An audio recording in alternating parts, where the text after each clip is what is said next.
Hello everyone, I'm Kate and I'm here to walk you through how to create AI stickers on WhatsApp. Now, this is a very interesting feature that some people don't seem to know about. Now, how do you do this? First of all, you click on the emoji icon next to the blinking cursor line on your message box, and then you click on stickers, then you click on create, you click on generate with AI. Then you put a description of the unique sticker you want. For example, a brown and red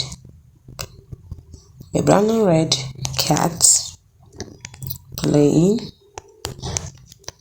with a big wolf, for example, and then watch the magic happen. So you choose which of them you prefer, and that's how to create it. Now if you want to create another one, just follow the same step, and that is how you create a unique AI sticker on WhatsApp. Now you can thank me by clicking the like button and subscribing to this channel. Till next time, bye.